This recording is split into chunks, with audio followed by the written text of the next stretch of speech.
This is an excerpt from a story I wrote called The Lawyer's Fig Tree. If you'd like to hear the rest of the story, be sure and comment.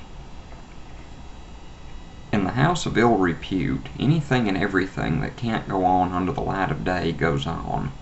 An Elvis impersonator and D.B. Cooper did the limbo under a spear embedded in the side of a buffalo that drank from the fountain of youth into which a strung-out televangelist pissed. A pterodactyl ate mealworms out of a zombie's afro. A trio of drunk FBI agents played some klezmer music while a group of hyenas danced.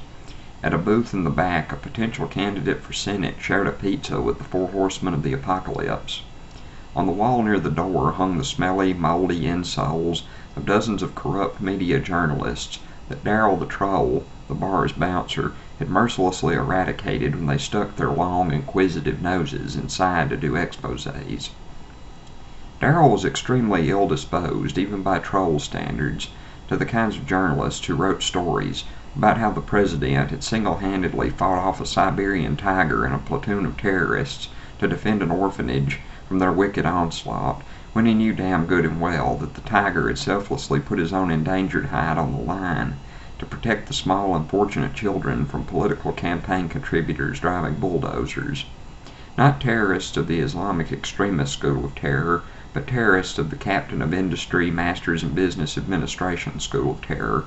The kinds of journalists who would come into the house of ill repute, seeking to find drunk, high, or otherwise wasted political peons talking through loose, liquor-lubricated lips. Darrell had a higher opinion of prostate cancer than he did these guys. Al Wanton was one of a very few journalists that were allowed inside.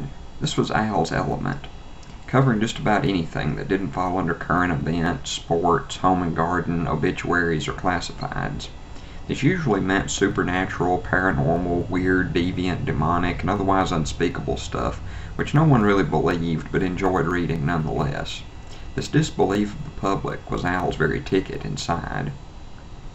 Al approached the door, and Darrell the Troll stepped out of his vestibule. Half his spaghetti dinner clung to his wrinkly face and grimy teeth. "What's the password?"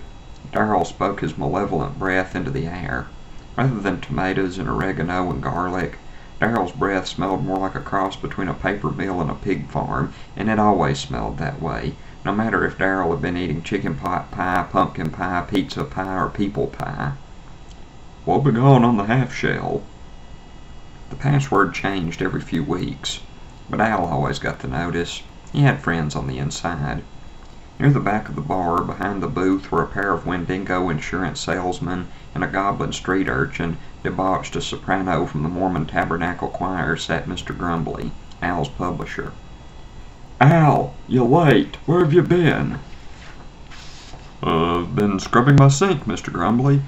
You ever get that funk in your sink? I don't know where it comes from. Maybe it was those fish I scaled over the garbage disposal, or some unwanted house guest threw up in it, or government agent spread some kind of biological weapon spores in it, or maybe the mailman came in and gave birth over it the other day. You never know, but I had a funk in my sink.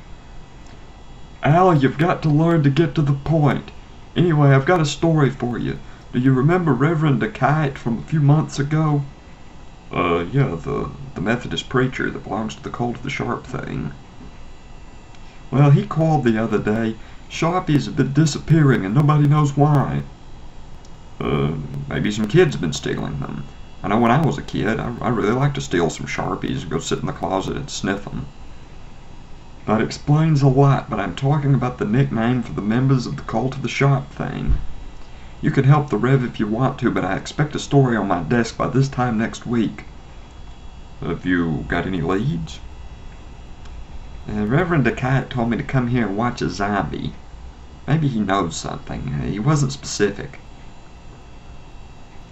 "What can I get you this evening?" A waiter approached the table. He was barely 4 feet tall. His cute, childlike face was starkly accented by razor-sharp teeth. Clearly to anyone in the know as Al, this was a gnome. This human cheeseburger, is that made with human meat or human cheese?" asked Al. "Human cheese made with real breast milk. Can't get human meat here unless you bring it yourself, health regulations and all." I'll have one of those. And you, sir?